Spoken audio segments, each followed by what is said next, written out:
નમસ્કાર દર્શક મિત્રો, હું યોગેશ પટેલ લાઈવ ભરૂચ ન્યૂઝ ચેનલમાં આપનું સ્વાગત કરું છું. નિહાળી આજના સમાચાર. ભરૂચમાં સાંજના સમયે મિની વાવાઝોડા સાથે વરસાદ વરસ્યો હતો.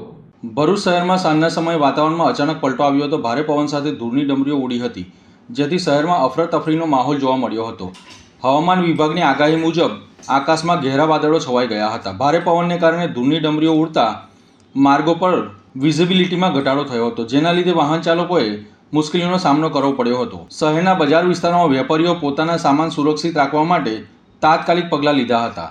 વાવાઝોડાની અસર નેશનલ હાઈવે નંબર 48 પર પણ જોવા મળી હતી. શહેર નજીક શિવકૃપા હોટલ પાસે એક કેબિન પવનમાં જોરદાર ઝાપટાની સાથે ઉડીને હાઈવે પર પડી હતી. સદનસીબે કોઈ વાહન પસાર ન થતાં મોટી જાનહાનિ ટળી હતી. આ ઉપરાંત શહેરના અનેક વિસ્તારોમાં પતરા અને હોર્ડિંગ્સ ઉડી જવાના બનાવો પણ સામે આવ્યા છે. હવામાન વિભાગે આગામી દિવસોમાં પણ આવી અસ્થિર વાતાવરણ રહેવાની શક્યતાઓ વ્યક્ત કરી છે, જેના પગલે નાગરિકોએ સાવચેત રહેવાની અપીલ પણ કરવામાં આવી છે. અંકલેશ્વર તાલુકામાં ભારે પવન સાથે વરસાદ વરસ્યો હતો. મિની વાવાઝોડાની પરિસ્થિતિનું નિર્માણ થતાં જનજીવન ખોરવાયું હતું. અંકલેશ્વર તાલુકામાં ગઈકાલ સાંજે અચાનક વાતાવરણમાં પલટો આવતા ભારે પવન સાથે વરસાદ વરસ્યો હતો. મિની વાવાઝોડાની પરિસ્થિતિ સર્જાતા જનજીવન ખોરવાયું હતું. ભારે પવનના પગલે અનેક વિસ્તારોમાં નુકસાનના દ્રશ્યો જોવા મળ્યા હતા. ગત રોજ સાંજના સમયે અચાનક વાતાવરણમાં ફેરફાર થતાં જોરદાર પવન ફૂંકાયો હતો. પવન સાથે વરસાદ પડતા અનેક વિસ્તારોમાં વીજળી પણ ખોરવાઈ ગઈ હતી, જેના કારણે કેટલાક વિસ્તારોમાં અંધારપટ છવાઈ ગયો હતો અને લોકો મુશ્કેલીમાં મુકાયા હતા. હાંસોટ તાલુકાના આસ્તા ગામમાં વીજળી પડતા પશુઓ માટે સંગ્રહિત ઘાસચારો બળીને ખાક થઈ ગયો હતો, જેના કારણે પશુપાલકોને આર્થિક નુકસાન વેઠવાનો વારો આવ્યો હતો. બીજી તરફ ઇલાવ ગામમાં આવેલી આશ્રમ શાળાના પતરા જોરદાર પવનના કારણે ઉડી ગયા હતા, જેના કારણે શાળાના મકાનને નુકસાન થયું હતું. આ ઉપરાંત અનેક વિસ્તારોમાં વૃક્ષો ધરાશાયી થતાં લોકોને અવરજવરમાં મુશ્કેલીઓનો સામનો કરવો પડ્યો હતો. સ્થાનિક તંત્ર દ્વારા નુકસાનનું મૂલ્યાંકન શરૂ કરવામાં આવ્યું છે અને વીજ પુરવઠાને પુનઃસ્થાપિત કરવા માટે કામગીરી હાથ ધરવામાં આવી છે. ભરૂચના જનોર નજીક નર્મદા નદીના કિનારે એક સાથે બે મહાકાય મગર જોવા મળ્યા હતા, જેના કારણે સ્થાનિકોમાં ભયનો માહોલ જોવા મળી રહ્યો છે. ભરૂચના જનોર નજીક નર્મદા નદીના કિનારે એક સાથે બે મહાકાય મગર જોવા મળ્યા હતા. મળતી માહિતી મુજબ નદી કિનારે ફરવા ગયેલા કેટલાક નાવિકોએ આ મગરોને પાણીના કિનારે શાંતિથી બેઠેલા જોયા હતા. તેમણે આ દ્રશ્યને પોતાના મોબાઈલમાં કેદ કરીને સોશિયલ મીડિયામાં મૂકતા વિડીયો ઝડપથી વાયરલ થયો હતો. વાયરલ થયેલા વિડીયોમાં સ્પષ્ટપણે જોઈ શકાય છે કે બંને મગર નદીના કિનારે આરામની સ્થિતિમાં છે. બોટના અવાજથી તેઓ નદીમાં ઉતરી જાય છે અને આ ઘટનાને કારણે સ્થાનિક લોકોમાં ભય અને આશ્ચર્ય ફેલાયું છે. ખાસ કરીને નદીમાં રોજિંદી માછીમારી કરતા માછીમારો માટે આ ચિંતાનો વિષય બન્યો છે. મગરોની હાજરીના કારણે માછીમારો નદીમાં ઉતરતા પહેલા સાવચેતી રાખી રહ્યા છે, જ્યારે કેટલાક માછીમારોએ હાલ પૂરતું નદીમાં જવાનું પણ ટાળ્યું છે. ગ્રામજનોમાં પણ ભયનો માહોલ સર્જાયો છે, કારણ કે મગરોને કિનારા નજીક જોવા મળતા માનવી પર હુમલાઓ કરવાની શક્યતાઓ અંગે ચિંતા વ્યક્ત કરાઈ છે. સ્થાનિકોએ તાત્કાલિક વન વિભાગને જાણ કરીને મગરોને સલામત રીતે દૂર ખસેડવા અને યોગ્ય કાર્યવાહી કરવાની માંગ કરી છે. જંબુસર પંથકમાં આજે બપોર બાદ અચાનક વાતાવરણમાં પલટો આવ્યો હતો. જંબુસર પંથકમાં આજે બપોર બાદ વાતાવરણમાં અચાનક પલટો આવ્યો હતો. ભારે પવન સાથે વાવાઝોડા જેવી સ્થિતિ સર્જાઈ હતી. આકાશમાં ઘેરા વાદળો છવાઈ ગયા બાદ તેજ પવન ફૂંકાવા લાગ્યો હતો, જેના કારણે અનેક વિસ્તારોમાં ધૂળની ડમરીઓ ઉડી હતી, જેનાથી માર્ગો પર વિઝિબિલિટી ઘટી ગઈ હતી. વાહન ચાલકોને અવરજવરમાં મુશ્કેલીનો સામનો કરવો પડ્યો હતો. બજારોમાં પવનની તીવ્રતા એટલી હતી કે રસ્તા પર હળવા વજનના સામાન અને કચરાપેટીઓ પણ હવામાં ઉડી હતી. પવન સાથે કેટલાક વિસ્તારોમાં હળવા વરસાદી ઝાપટા પણ પડ્યા હતા. આ વરસાદી ઝાપટા પડતા વાતાવરણમાં ઠંડક પ્રસરી જવા પામી હતી. આ અચાનક આવેલા બદલાવથી લોકોમાં ગરમીની રાહત મળી હતી. જો કે આ ઘટનામાં કોઈ મોટી જાનહાનિ કે વ્યાપક નુકસાનના અહેવાલ સામે આવ્યા નથી. ભરૂચના જંબુસર તાલુકાના કારેલી ગામે મહાત્મા ગાંધી બાપુની ઐતિહાસિક દાંડી યાત્રાને જીવંત કરવા સાયકલ રેલીનું આયોજન કરવામાં આવ્યું હતું. ભારત દેશ અને સમગ્ર ગુજરાતમાં અમદાવાદના સાબરમતી આશ્રમથી દેશમાં અંગ્રેજોના શાસનને મુક્ત કરવા આજથી 97 વર્ષ પહેલાં 61 વર્ષના દ્રઢ મનોબળ અને આત્મવિશ્વાસ કેળવી 78 સૈનિકો સાથે દાંડી માર્ચ યાત્રા યોજી હતી. અંગ્રેજ શાસનમાં મૂળમાં દાંડી ખાતે ચપટી મીઠું ઉપાડી લૂનો લગાડનાર ગાંધી બાપુ અને દાંડી યાત્રા અજરા અમર રહેશે. દાંડી યાત્રાની સ્મૃતિ રૂપે ભરૂચ જિલ્લાના પ્રવેશદ્વાર ગણાતા કારેલી ગામે બાપુ આવી પહોંચ્યા હતા, જેની યાદોને જીવંત કરવા ગુજરાત પ્રવાસન નિગમ દ્વારા સંચાલન કરી દર વર્ષે ઐતિહાસિક કાર્યક્રમનું આયોજન કરવામાં આવે છે. કારેલી ગામે ગાંધી આશ્રમના સંચાલકો દ્વારા અમદાવાદથી એક પછી એક દાંડી યાત્રા નિવાસોને જોડતી આ યાત્રાના ભાગરૂપે કારેલી ગામે દાંડી સાયકલ યાત્રા આવી પહોંચી હતી. પાદરા તાલુકાના કરખડી દૂધવાડા ગામે વિદ્યાર્થી અને શિક્ષક મિત્રો દ્વારા ગાંધીજી અમર રહોના નારા સાથે સ્વાગત કરવામાં આવ્યું હતું. આશ્રમના સંચાલક અને કારેલી ગામના હેમંતભાઈ મહંત, ગામના સરપંચ તુષારભાઈ પરમાર, તલાટી આગેવાન અગ્રણી નયનભાઈ ભટ્ટ વિદ્યાર્થીઓ દ્વારા ભવ્ય પુષ્પગુચ્છથી સ્વાગત કરવામાં આવ્યું હતું. મહાત્મા ગાંધીજીના સત્કાર્યો, સમાજસેવા અને ગોરા અંગ્રેજો સામે અહિંસક રીતે લડનાર વિરલ વિભૂતિ મહાત્મા ગાંધી બાપુને અને ઇતિહાસમાં દાંડી સૈનિક રૂપે બાપુ સાથે જોડાનાર વીર પુરુષોને સ્મરણાંજલિ આપવામાં આવી હતી. આજે તારીખ 20મી માર્ચના રોજ સાયકલ સવાર મિત્રો, યુવા મિત્રો આવી પહોંચ્યા ત્યારે ખરેખર આ સાયકલ રેલી આવી ત્યારે અમારા મુવાલ કોલેજના પ્રોફેસર સાહેબો તેમજ પ્રાથમિક નિશાળાના અમારા નયનભાઈ ભટ્ટ સાહેબ તેમજ કોઠા વિસ્તારના પ્રાથમિક શાળાના શિક્ષકો તેમજ વાલા વિદ્યાર્થીઓએ જે સાથ અને સહકાર આપ્યો તે બદલ આપ સૌનો ખૂબ ખૂબ આભાર વ્યક્ત કરું છું. ભારત માતા કી જય. જય હિન્દ, વંદે માતરમ. નમસ્કાર. આજે 20મી માર્ચ ના રોજ કારેલી ગામે જે આપણી ઐતિહાસિક દાંડી યાત્રા નીકળેલી એના એ યાદોને તાજી કરવા માટે અને આજના આ ડિજિટલ યુગમાં નવયુવાનોને અને સમાજને એક સંદેશો મળે એના માટે કારેલીના ગાંધી આશ્રમ અને કારેલી પ્રાથમિક શાળાના સંયુક્ત સહયોગથી એક સરસ મજાનું દાંડી યાત્રાનું આયોજન ગાંધી આશ્રમના સંચાલક શ્રી મહંતભાઈના વાથા હેઠળ આ કામ થયેલું અને એની અંદર ગામના નવયુવાનો, શાળાના બાળકો, મુવાલ કોલેજના પ્રોફેસર અને ઘણા બધા જે દેશપ્રેમીઓ હતા એ બધા આ કાર્યક્રમની અંદર જોડાયા અને બહુ સરસ મજાનો કાર્યક્રમ થયો. બહુ સરસ મજાની વાતો થઈ અને આ જે દાંડી યાત્રાનું મહત્વ છે, ગાંધીજીએ જે દાંડી યાત્રા કરેલી અને એ દાંડી યાત્રાનો મૂળ હેતુ શું હતો એ ઉજાગર થાય એવી સરસ મજાની અહીંયા વાતો બાળકોની હાજરીમાં થઈ અને બાળકો અને ગામ લોકોને ઘણું બધું શીખવાનું અને જાણવાનું મળ્યું. આજે વિશ્વ ચકલી દિવસની ભરૂચમાં ઉજવણી કરવામાં આવી હતી.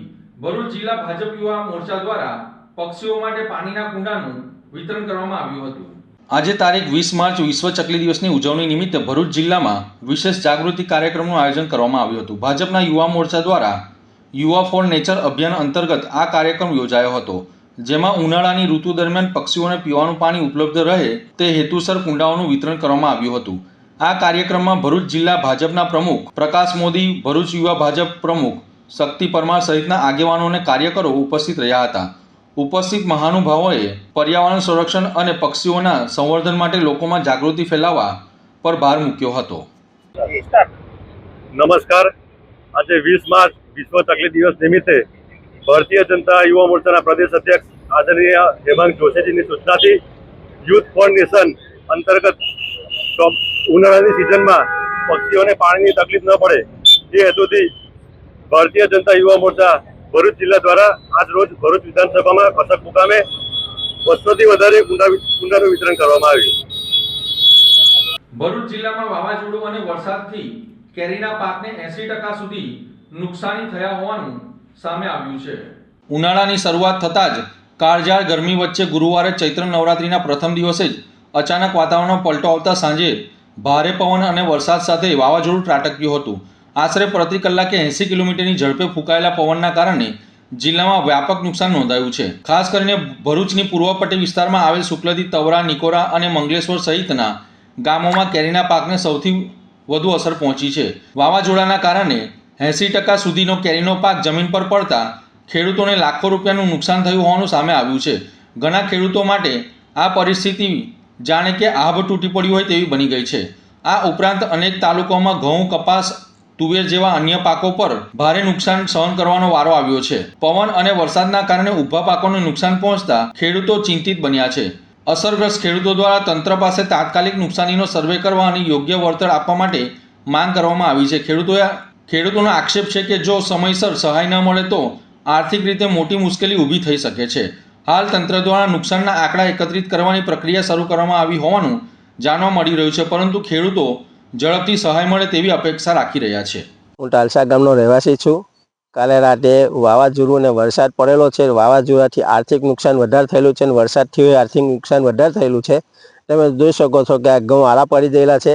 જે લણણીના ટાઈમ કાપવાના હતા, કાલે કાપવાના હતા અને આજે બધા ઘઉં આળા પડી ગયેલા છે. તેનાથી અમારે ખેતીનો ખર્ચ વધી જાય એવો છે. જેથી તમે કંઈ સરકાર આર્થિક નુકસાન રીતે કંઈ સહાય કરે તો સારું. મારું નામ પંડ્યા અંકુર, મારો તાલસામાં નિવાસ છે. હું છેલ્લા 3 થી 4 વર્ષથી ખેતી કરું છું, બરાબર છે. પણ જે મેં ખેતર છે એ છેલ્લા 3 વખત મારો પાક નુકસાની થયેલી છે. વારંવાર વેધરના કારણે અમારી નુકસાની થયેલી છે. આ ત્રીજી ફેરી અમારો પાક ખેતરમાં બગડેલો છે. તો સરકારને મારી એવી વિનંતી છે કે ઘણી બધી વાર વેધરના લીધે અમારે નુકસાની થાય છે, તો આ ફેરી બી તમે અમને કૃપા કરજો. ભરૂચના ઝૂલેલાલ મંદિર ખાતે ચેટીચાંદ અને ઝૂલેલાલ જયંતીની ભક્તિભાવપૂર્વક ઉજવણી કરવામાં આવી હતી. ભરૂચના ઐતિહાસિક ભાગાકોટ ઓવારા પાસે આવેલ ઝૂલેલાલ ભગવાનનું મંદિર અને વરુણદેવના મંદિરે જિલ્લા અને રાજ્યભરમાં વસતા સિંધી સમાજ માટે તીર્થ સ્થાન ગણાય છે.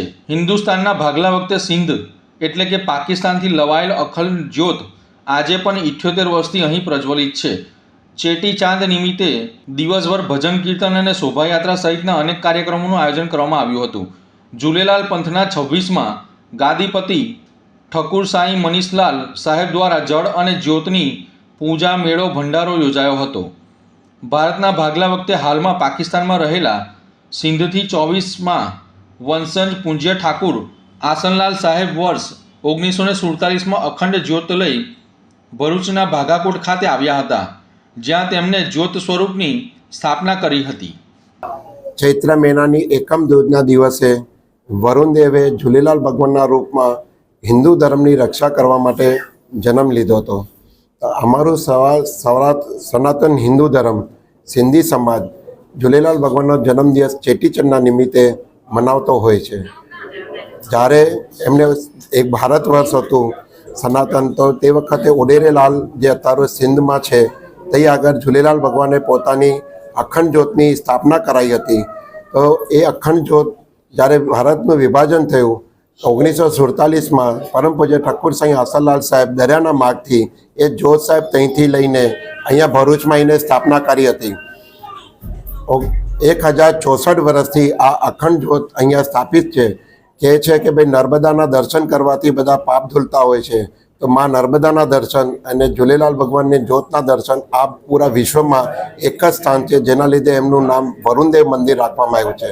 જેવી રીતે બ્રહ્માનું એક જ સ્થાન છે પુષ્કર, એવી રીતે વરુણદેવનું આ પૂરા વિશ્વમાં એક જ સ્થાન છે. જે સનાતન હિન્દુ ધર્મ ઝૂલેલાલ ભગવાનના દર્શન કરવા જલ અને જ્યોતના રૂપમાં જોવામાં આવે છે. અહીંયા આવીને જે બી એમની મનોકામના હોય છે બધી પૂર્ણ કરતા હોય છે. 1064 વર્ષના અખંડ જ્યોતની સ્થાપનાથી અમને વર્લ્ડ બુક ઓફ રેકોર્ડ અને ઇન્ડિયન બુક ઓફ રેકોર્ડમાં એનું સન્માનિત થયું છે. તો આ અમારા સનાતન હિન્દુ ધર્મની મોટી ગર્વની વાત છે કે અત્યાર સુધી કોઈ બી મંદિરને ઇન્ડિયન બુક ઓફ રેકોર્ડ અને વર્લ્ડ બુક ઓફ રેકોર્ડમાં સન્માનિત નથી થયું. તો સનાતન હિન્દુ ધર્મ એક મોટા તીર્થ સ્થાન તરીકે ભરૂચ આવતા હોય છે. અને આજે બી મોટી સંખ્યામાં સનાતન ધર્મના લોકો અહીં આવીને વરુણદેવને અખાના રૂપમાં પૂજ્ય બેરાને સાહેબમાં હવનના રૂપમાં આહુતિ અર્પણ કરતા હોય છે. કેમ કે ઝૂલેલાલ ભગવાન જલ અને જ્યોતના દેવ છે. તો આ જે આહુતિ અમે જે મીઠા ચાવળની ને ચણાની જે અર્પણ કરીએ છીએ એ રાતે અમે માં નર્મદાજીના નદીમાં પરવાન કરીએ છીએ. તો ઝૂલેલાલ ભગવાનના જે જલના જીવ છે એ આ ગ્રહણ કરે છે, તો એમને આશીર્વાદ આપતા હોય છે. તો અમારું એક પૂજ્ય બેરાણા સાહેબ એક મોટું હવન હોય છે, જેમાં આજે આહુતિ અર્પણ કરવા માટે અસંખ્યા લોકો ભરૂચ આવ્યા છે. અને આજે એમની પૂજા અર્ચના કરીને ઝૂલેલાલ ભગવાનની જન્મ જયંતિ ઉજવવામાં આવે છે. આયો લાલ સભાઈ ચો ઝૂલેલાલ. તો આ હતા આજના સમાચાર. ત્યાં સુધી જોતા રહો લાઈવ ભરૂચ ન્યૂઝ ચેનલ. નમસ્કાર.